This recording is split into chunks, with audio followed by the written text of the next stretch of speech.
बृहद भागवत मृतम भागवत बृहद भागवतामृतम श्री सनातन गोस्वामी जी के द्वारा लिखी, गुरुदेव जी के द्वारा अनुवाद। ये जो बृहद भागवतामृतम है सनातन गोस्वामी जी ने कौन सी भाषा में लिखी मालूम? सनातन गोस्वामी जी ने बंगला में नहीं लिखी है, ये संस्कृत में लिखी है। तो इसका संस्कृत से हिंदी में अनुवाद हुआ है।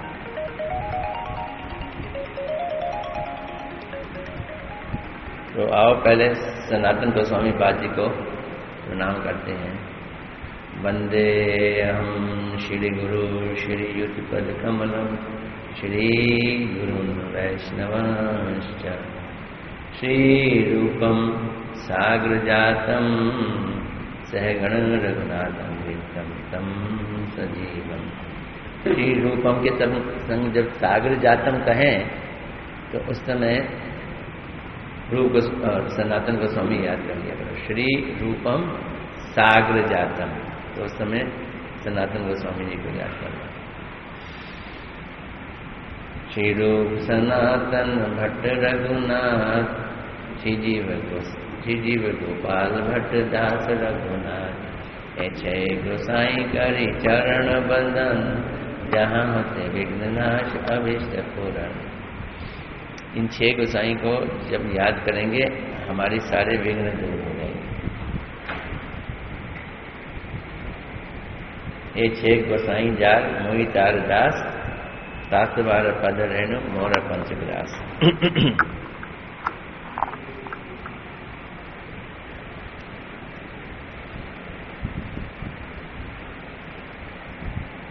श्लोक संख्या 54।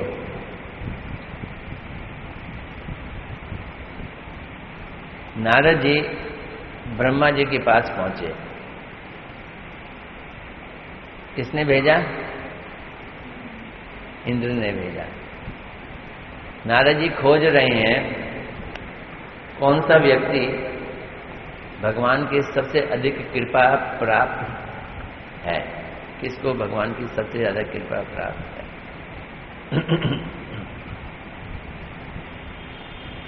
खोजते खोजते इंद्र के पास पहुंचे।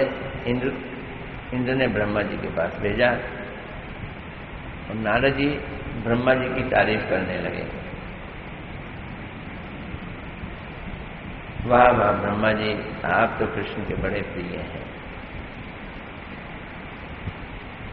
अब परीक्षित जी बोल रहे हैं। किसको बोल रहे हैं परीक्षित जी? याद? अपनी माता उत्तरा को बोल रहे हैं। परीक्षित जी अपनी माता उत्तरा को बोले। क्या बोले? इस प्रकार नारद जी ने स्वयं जो कुछ देखा और उधर इंद्र ने भी जो कुछ कहा, वो ब्रह्मा जी का जो महात्म श्रवण किया उसका विस्तार पूर्वक बारंबार उच्च स्वर में भक्ति युक्त होकर गान करने लगे। क्या कहने लगे? पहले तो कहा आप बहुत उच्च कोटि के भक्त हो, बाद में तो ये कह दिया अरे भक्त क्या, आप तो स्वयं ही भगवान हो। क्योंकि शास्त्र कहते हैं ब्रह्मा विष्णु महेश एक ही बराबर है, उन दोनों में कोई अंतर नहीं। आप ही भगवान हो, आप भगवान हो, ऐसा कहने लगे।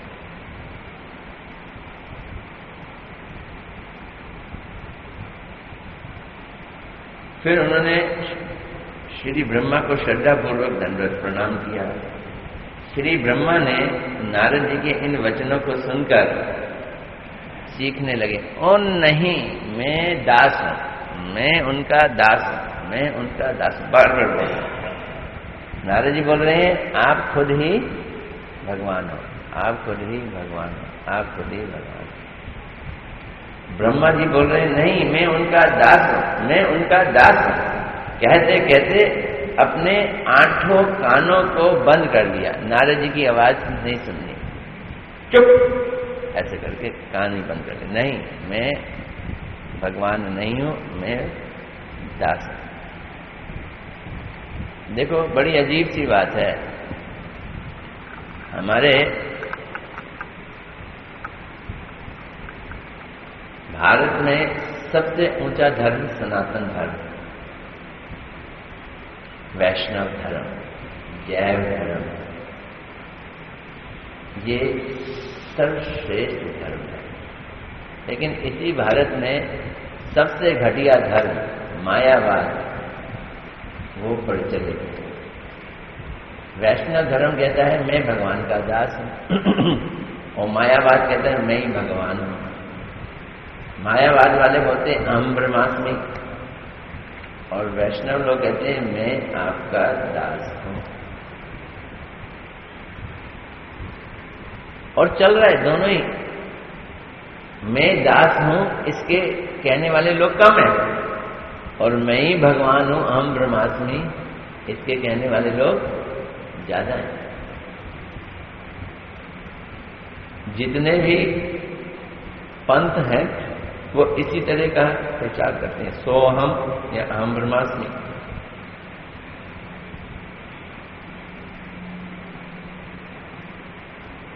लेकिन अगर मुसलमानों में कोई ये कह दे कि मैं ही भगवान हूं, मैं ही खुदा हूं, तो उसको उसी समय काट देंगे, मार देंगे, वो जिंदा नहीं रह सकते। बात पक्की। अगर कोई वहां ये कह दे, ये कंसेशन हमारे यहीं मिला हुआ है लोगों को, जो मर्जी ये कह लो। साईं बाबा को भी भगवान बना दो, रजनीश को भी भगवान बना दो और खुद भी भगवान बन जाओ। जब वो बन गए तो हमें क्या कमी है? ये कंसेशन जो है सिर्फ भारतवर्ष दे सकता है और किसी धर्म में नहीं। मुसलमान लोग भी उसमें कई फकीरी लाइनें हैं जो ये मानते हैं, जो ये कहते हैं कि मैं ही खुदा हूं। और उनका जैसे हम कहते हैं अहम ब्रह्मास्मि, और दूसरा क्या बोला मैंने भी, सो अहम, वो मैं हूं, सो हम। मेरी माता जी, उनका परिवार एक ऐसे ही गुरु के यहाँ से दीक्षित था, सोहम सोहम सोहम, वो ऐसे ये बोलते हैं, वो मैं हूं, वो मैं हूं। मुसलमान बोलते हैं अनल हक, कई लोग क्या बोलते हैं, अनल हक। तो जो अनल हक बोलते हैं उसको मुसलमान लोग मुसलमान नहीं मानते।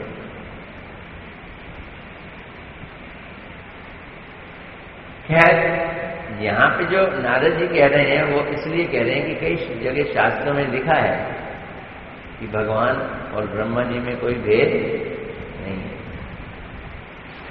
ब्रह्मा, विष्णु, शिव स्वयं भगवान ही 3 अलग अलग कार्य करने के लिए अवतार देते हैं।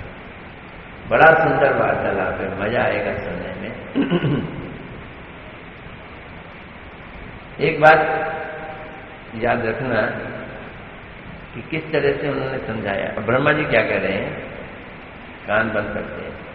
वे ऐसे अनुचित वचनों को सुनकर एक बार तो क्रोधित हुए, गुस्सा आ गया उनको, क्योंकि नारद हैं कौन, उनके ही पुत्र हैं। फिर जतन पूर्वक अपने क्रोध को रोक कर अपने पुत्र नारद जी की भर्त्सना करते हुए कहने लगे। भर्त्सना समझते हो, निंदा करते हुए, बुराई करते हुए कहने लगे, आप ही श्री कृष्ण हैं। जब नारद जी ने कहा, इस बात को सुनकर चतुरानन, ब्रह्मा जी का नाम एक क्या है, 4 मुख वाले, चतुर आनंद, 4 मुख वाले। चतुरानंद ब्रह्मा बार बार कहने लगे, मैं उनका दास हूं, मैं उनका दास हूं। फिर उन्होंने अपने 8 कानों को अपने हाथों से बंद करने का प्रयास किया, किंतु 2 हाथों या 4 हाथों के द्वारा 8 कान बंद करना असंभव था। ब्रह्मा जी के मुंह तो 4 हैं, तो कान कितने हुए, 8, लेकिन शरीर एक ही है। आज कितने हैं, 2 कहा, फिर 2 के बाद 4 बोल दिया। ज्यादा से ज्यादा ब्रह्मा जी के हाथ कितने हो सकते हैं, 4। मुंह कितने हैं, मुंह है 4, चतुरानंद, लेकिन शरीर एक ही ऐसी उनके उसमें लिखा, 2 हाथों से अथवा 4 हाथों से 8 कान बंद करना असंभव है, तथापि ये बात सुनने की योग्य नहीं है कि आप ही भगवान है, कृष्ण है। ऐसा विचार कर वे अपने कानों को बंद करने के लिए व्याकुल हो गए। ब्रह्मा जी ने कहा, हे नारद, भूल गए अपने बचपन के दिन? बेटा है ना, गुस्से में कहा, क्या मैंने तुम्हें बताया नहीं था उस समय कि मैं भगवान कृष्ण नहीं हूं? ये बात मैं नहीं कह रहा, प्रमाण और युक्तियों में, शास्त्र में जगह जगह बतलाई है, मैं कृष्ण नहीं हूं। भूल गए? मैं नहीं बताया तुमको, मैं भगवान कृष्ण नहीं हूं। ये बात अच्छी तरह से मैंने तुम्हें समझाई थी। अरे समझाई नहीं थी, प्रमाण दे के बतलाई थी, और एक बार नहीं, बार बार समझाई थी। श्रीमद् भागवत का 2 स्कंद इसका प्रूफ है। उन्हीं श्री कृष्ण की महामाया नामक एक शक्ति, जो उनकी दासी की भांति प्रभु के सम्मुख उनकी आज्ञा के लिए हर समय खड़ी रहती है, वही शक्ति अपने गुणों द्वारा इस जगत को बनाती है, इसका पालन करती है, संहार करती है। मैं तो बना भी नहीं रहा। कौन बना रहा है? सृष्टि में नहीं बना रहा। सृष्टि भगवान के साथ 24 घंटे खड़ी हुई एक उनकी शक्ति। क्या चाहती हो आप क्या चाहती हो? वो सृष्टि बनाती है, सृष्टि मेंटेन करती है और सृष्टि को समाप्त करती है। ब्रह्मा जी को तो पता ही नहीं चलता है। कई बार खड़े हुए हैं, उनके 2 हिस्से हो गए। ये क्या हुए? हो जाते हैं। कल कौन रहा है? भगवान की शक्ति। एक हिस्से से एक आदमी निकल आया, दूसरे हिस्से से एक लड़की निकल आई। आदमी का नाम मनु और लड़की का नाम शत्रुपा। दोनों की शादी कर दी। ऐसे उनके शरीर से धड़ाधड़ चीजें निकल रही हैं, उनको पता भी नहीं चल रहा कैसे हुआ। एक बार नाक से कुछ निकला तो बाद में पता चला वो तो भगवान खुद ही थे। कौन से? वराह भगवान। निकले कहां से? उनके नाक से। उनको पता नहीं चल रहा, इसलिए वो कह रहे हैं, लग रहा है मेरे से निकल रहे हैं। जैसे कोई बहुत बड़ी लंबी सुरंग है, सुरंग से रेलगाड़ी निकले तो बाहर देखने वाले सोचेंगे कि ये तो रेलगाड़ी प्रोड्यूस करने वाली फैक्ट्री है, इसमें से रेलगाड़ी निकल रही है। और रेलगाड़ी तो सुरंग के पीछे से आ रही है। हम सभी उसी माया के द्वारा मोहित हैं, उसी माया के अधीन है। अतएव मुझे कृष्ण की कृपा तो तनिक भी नहीं है। तुम कहते हो मैं कृष्ण ही हूं, मुझे कृष्ण की कृपा भी नहीं है। कृष्ण की कृपा तो छोड़ो।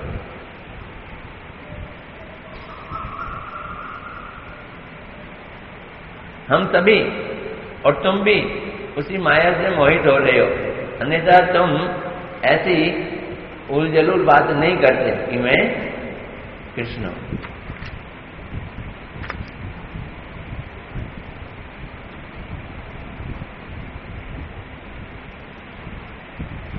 मैं उनकी माया से मोहित होकर मैं जगत का गुरु हूं, मैं जगत को बनाने वाला हूं, मैं पितामह हूं इत्यादि नाना प्रकार के अभिमान से भरपूर रहता हूं। ये मेरे ऊपर उस माया का जाल है। मैं श्री कृष्ण के नाभि कमल से पैदा हुआ, ब्रह्मा जी बता रहे। मैं तपस्वी हूं, मैं कृष्ण की आराधना करता हूं। इतने बड़े बड़े मेरे में अभिमान, यही अभिमान मेरे सर्वनाश का कारण है। ये ब्रह्मा जी हमें समझा रहे हैं कि हमारे सर्वनाश का क्या कारण है। मेरे ऊपर इस ब्रह्मांड के आवश्यक कार्यों का भार है और मैं ये सोचकर हमेशा व्याकुल रहता हूं तथा अपने संपूर्ण लोक के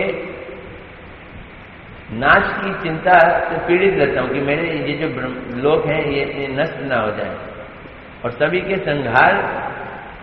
संहारक महाकाल के भय से केवल मुक्ति की कामना करता हूं। मैं डरा रहता हूं, जब महाकाल आएगा तो ये सारा लोक मेरा नष्ट हो जाएगा और मैं मुक्ति की, हे प्रभु मुझे मुक्त कर दो अभी जीवन। मैं माया द्वारा मोहित हूं।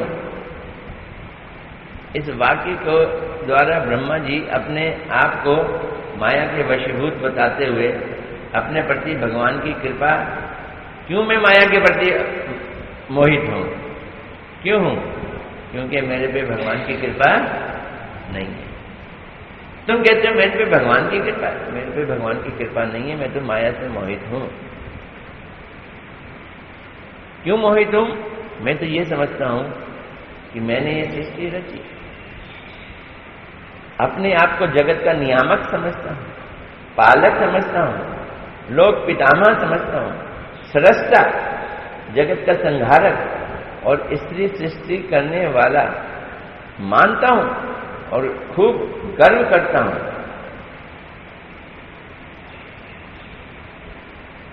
या फिर मेरे मुंह से वेद निकले, मैं समझता हूं मैंने शास्त्रों को क्रिएट किया, प्रवर्तन किया, मैं तुम लोगों को शिक्षा दिया, अपने को गुरु मान बैठा, उपदेश करने वाला मान बैठा हूं, अधिकार आदि प्रदान करने के कारण प्रभु को, अपने को प्रभु मानता हूं।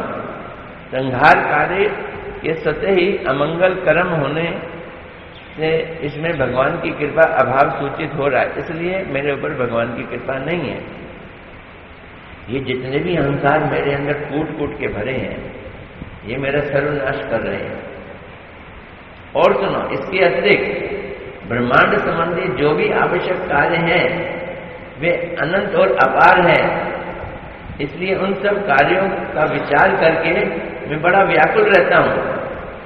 और इस डर से कि कहीं ये सब नष्ट ना हो जाए, सब कुछ महाकाल से नष्ट ना हो जाए, मैं अपने को बचाने के लिए मुक्ति की कामना करता हूं।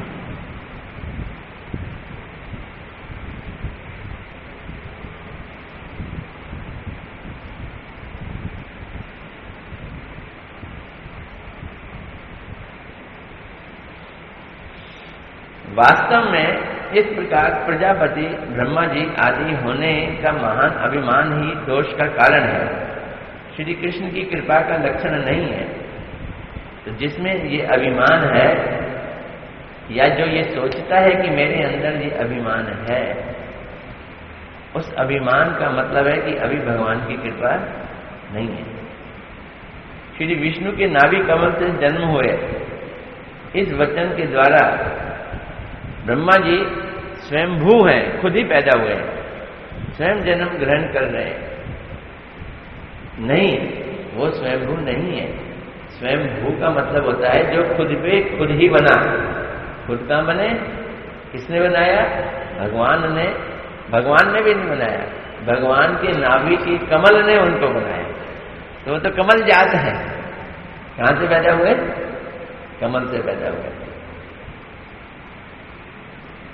श्रुतियां और सभी पुराण मूर्तिमान होकर मेरी सभा में विराजमान है। तुम कहते हो ना, ब्रह्मा जी क्या बात है, सारे पुराण खड़े हुए हैं आपके यहाँ। ये भी मेरे पे भगवान की कृपा का लक्षण नहीं है, क्योंकि मैं सदैव महातंत्री श्रुतियों के बंधन में आबद्ध होकर सदा सर्वदा अवश्य कारणीय अनंत कार्यों की चिंता में डूबा रहता हूं, उनका ही पालन करता रहता हूं। आगत प्राय अर्थात निकट काल में ही लोक के विनाश की चिंता में मैं डूबा रहता हूं, प्रलय के बारे में डूबा रहता हूं। इस वचन द्वारा ब्रह्मलोक के उत्कर्ष का खंडन करते हुए महाप्रलय के समय उनके अपने ब्रह्मत्व का ध्वंस हो जाता है, इसलिए इंद्र आदि देवताओं की तुलना में ब्रह्मा को महाकाल का अत्यधिक भय बना रहता है। इस उसके द्वारा ब्रह्मा की दीर्घ आयु की महिमा का भी खंडन होता है। सब रोए अपनी मौत को। हम इसलिए रो रहे हैं कि हम 100 साल बाद मर जाएंगे। इंद्र इसलिए रो रहा है कि वो कुछ 1000 साल बाद मर जाएगा, और ब्रह्मा जी इसलिए रो रहे हैं कि कुछ अरबों खरबों के साल के बाद मर जाएंगे। सब अपने मृत्यु और अपने महाकाल के कारण डरे हुए हैं। मुक्ति को प्राप्त करने के लिए मैं स्वयं भगवान की पूजा करता हूं तथा दूसरों से भी पूजा करवाता हूं। इन जगदीश्वर का स्थान कहाँ है मैं तो ये भी नहीं जानता, लेकिन वो हर जगह मौजूद है। कहाँ वो नहीं है? अरे नारद जी, हे वत्स, तुम जो मेरे द्वारा की गई भगवत पूजा आदि का उत्कर्ष वर्णन करके मुझ पर भगवान श्री कृष्ण की कृपा कह रहे हो, अभी तुमने देखा मैंने यज्ञ किया, यज्ञ में भगवान आ गए, मैंने भगवान की अर्चन किया, उनको भोग लगाया, उन्होंने हजारों हाथों और मुख से वो खाया। तो तुम इसे कृपा कह रहे हो, लेकिन ये बात सत्य नहीं है। मैं तो मुक्ति प्राप्त करने के लिए भगवान की पूजा करता हूं।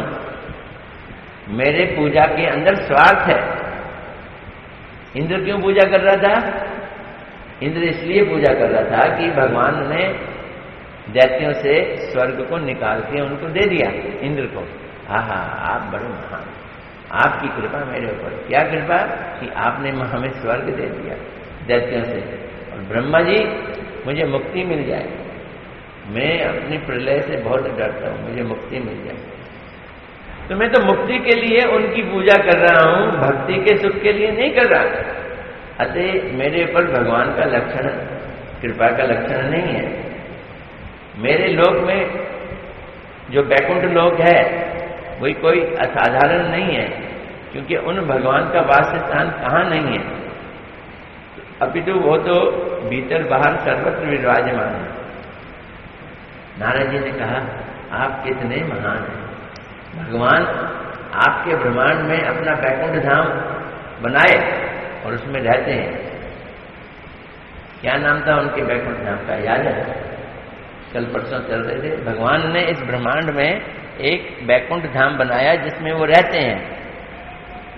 वो ब्रह्मा जी के लोक से ऊपर है थोड़ा, है? क्या बोला? रमा प्रिया।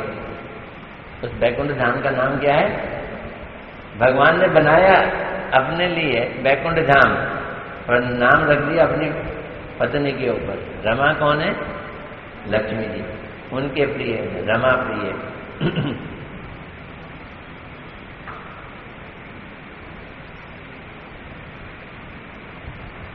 वो किसी जगह वो जोक सुन लिखा हुआ था कि एक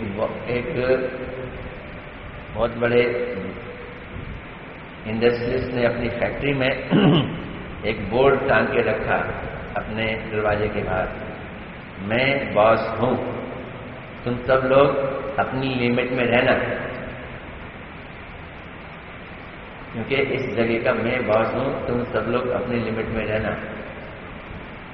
और ऐसा उसने टांग दिया। टांगने के बाद वो लंच में गया, लंच करके आया तो देखा वो गायब, जो बोर्ड टांगा था वो बोर्ड गायब। सबको बड़ों की जोर से क्लास ली, बोर्ड किसने हटाया? कहते हैं जी हमने तो नहीं हटाया, लेकिन आपकी पत्नी आई थी, बोलती ये घर का बोर्ड ये ऑफिस में कैसे टंगा हुआ है?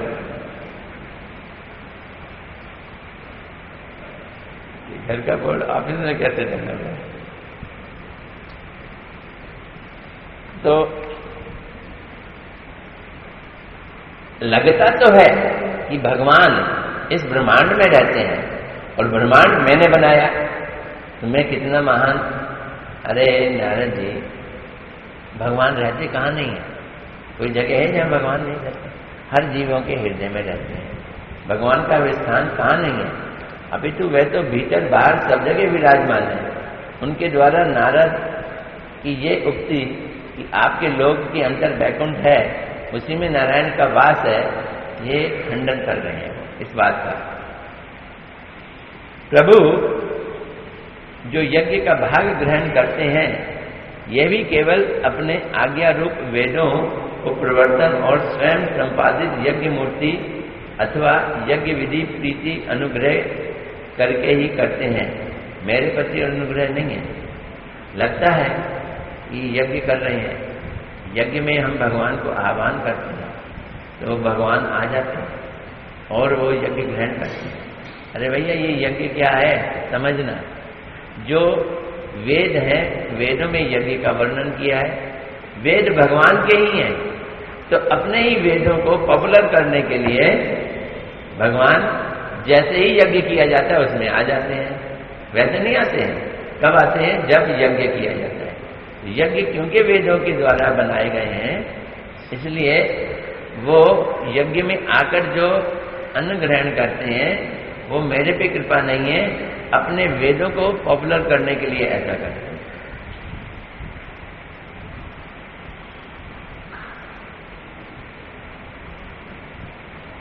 अपने ही वेद वाक्यों की रक्षा करने के लिए अपने ही द्वारा संपादित यज्ञ मूर्ति अथवा यज्ञ विधि की रक्षा करने के लिए समस्त उपकरणों के द्वारा संपन्न यज्ञ भाग ग्रहण करते हैं। वे ऐसा केवल अपनी प्रिय यज्ञ मूर्ति के प्रति अनुग्रह प्रकाश करने के लिए ही ऐसा करते हैं। इसमें उनका मेरे प्रति कोई भी कृपा या अनुग्रह नहीं है। लगता है ओहो,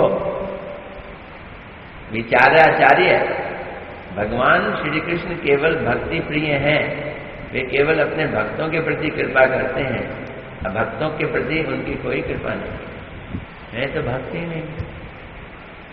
तो भगवान की कृपा किस पे है? उन लोगों पे है जो उनकी पूजा अपने सुख के लिए करते हैं, वो भी भक्त नहीं है, उन पे भी भगवान की कृपा नहीं है।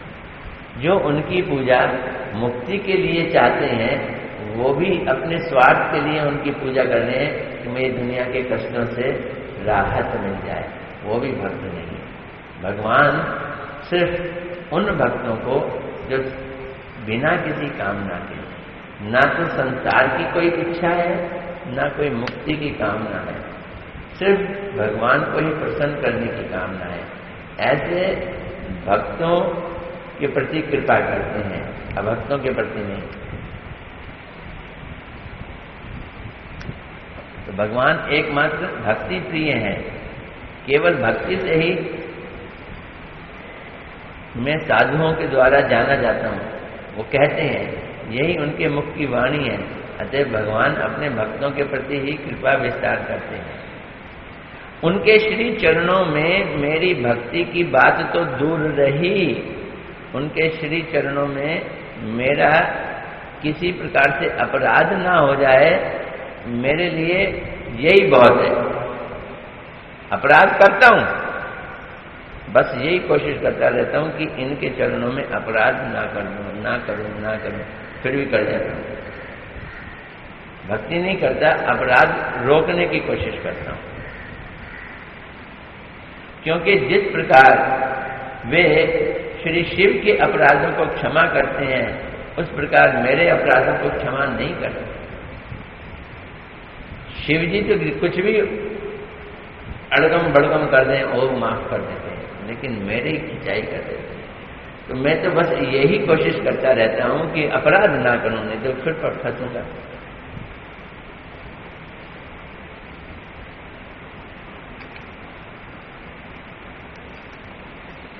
देखो, एक राक्षस था हिरण्यकशिपु, बहुत ही दुष्ट था। मेरी तपस्या की, मुझसे उसने वर ले लिया और लोगों को दुख देने लगा। सारे भक्तों को, वैष्णवों को द्रोही। भगवान नारायण ने नरसिंह का रूप प्रकट किया और उसको मारा। तब मैं उनके उस भीषण रूप को देखकर बड़ा भयभीत हुआ। मैंने सपरिवार दूर से ही भगवान की तरह तरह की स्तुतियां की, डर डर के। परंतु भगवान ने कटाक्ष द्वारा भी मेरा आदर नहीं किया।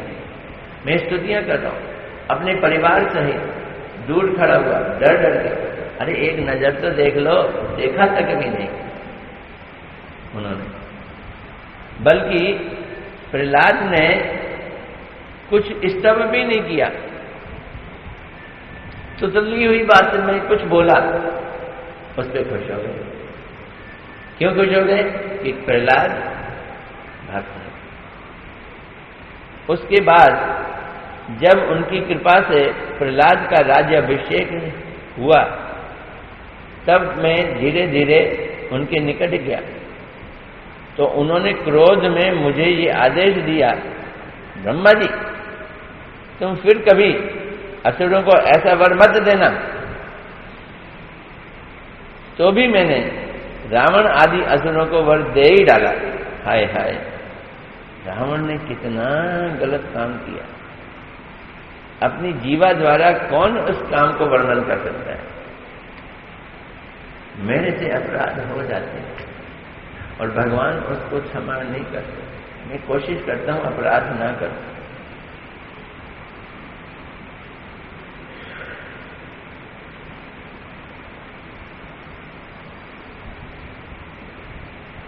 यहां पे व्याख्या चल रही है, सेम ही है।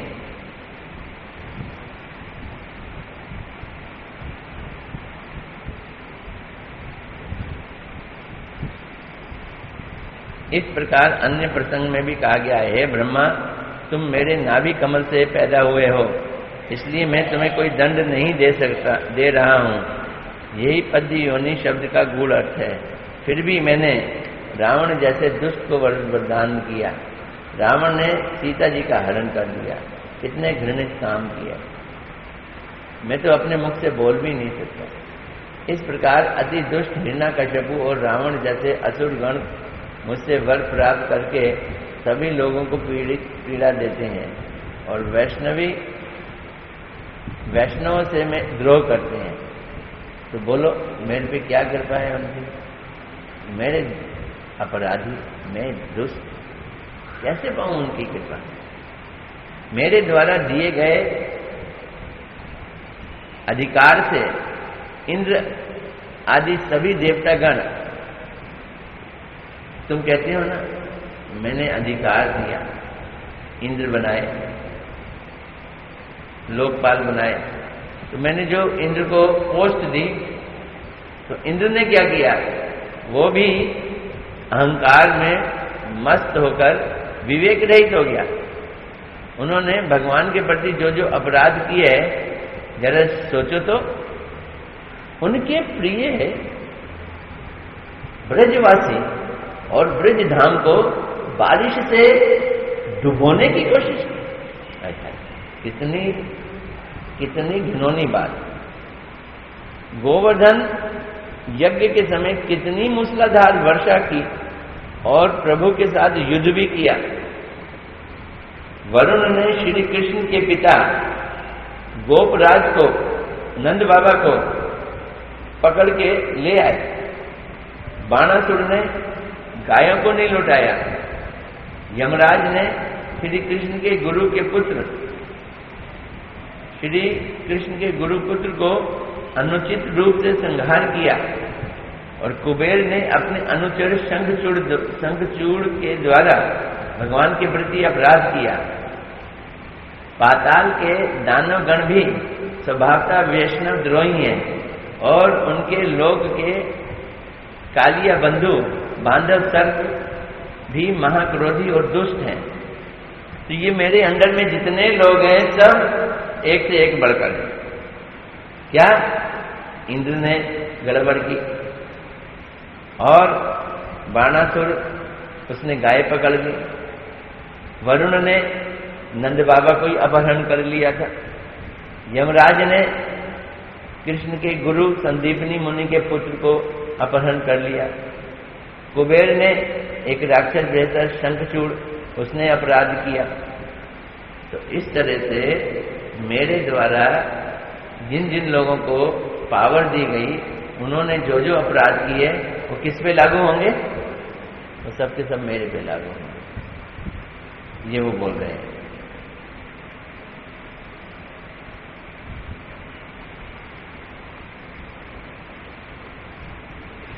फिर उसके बाद ये बताया गया है, थोड़ी सी कथा होंगी शायद, पढ़ लो, 2-4 मिनट लगेंगे इसमें।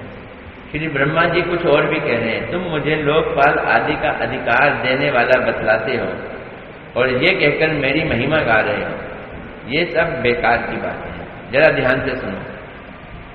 उन सभी लोकपालों को जिनको मैंने नियुक्त किया, उनके अपराध भी मेरे में ही जा लगते हैं, क्योंकि मैंने ही उनको उन पदों पर नियुक्त किया।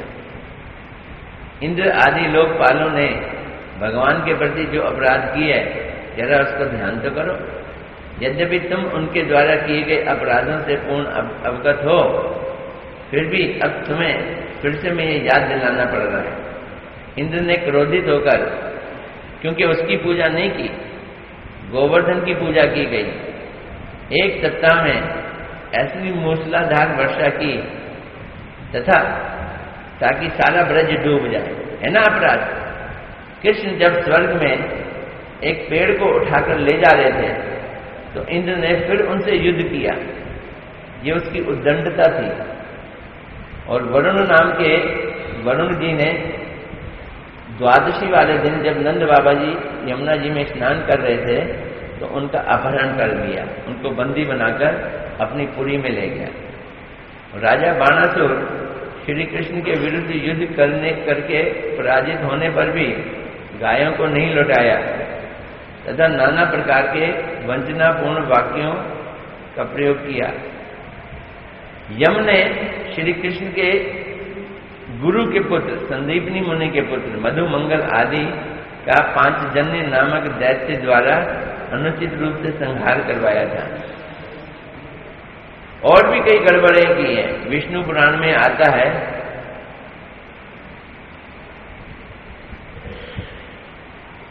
कुबेर का अपराध भी कोई कम नहीं, धन का राजा है कुबेर। उसने शंखचूड़ द्वारा गोपियों का हरण करवा लिया और भगवान के प्रति कितना भयंकर अपराध किया। और उसी के 2 पुत्र उन्होंने, जिन्हें तुमने श्राप देकर पेड़ बना दिया। इस प्रकार मुख्य 4 दिक्पालों के अपराधों का निर्देश कर अब पातालवासी दानव के लिए कह रहे हैं कि दानव वैष्णव द्रोही होते हैं, पाताल भी तो मेरे ही अंडर में है। अब उस जगह सर्प का एक स्थान है, यहाँ खाली सांप रहते हैं, वहां पे एक सर्प रहता है, कालिया नाग। वो अपनी जगह को छोड़कर, ब्रह्मंतक द्वीप को छोड़कर यहाँ ब्रज में यमुना जी में वास करने लगा। कितना उसने कष्ट दिया। ये सब मेरे ही अपॉइंटेड लोग हैं जो इतना कष्ट दे रहे हैं। हे नारद, ये गलत बात है कि मेरे ऊपर भगवान की कृपा है। मैं अपराधी हूँ, मैं मुक्ति का कामी हूँ, इसलिए मैं भगवान का भक्त नहीं हूँ। भगवान की कृपा सिर्फ उनके भक्तों पे होती है। हरे कृष्णा कृष्णा कृष्णा हरे हरे, हरे राम राम राम।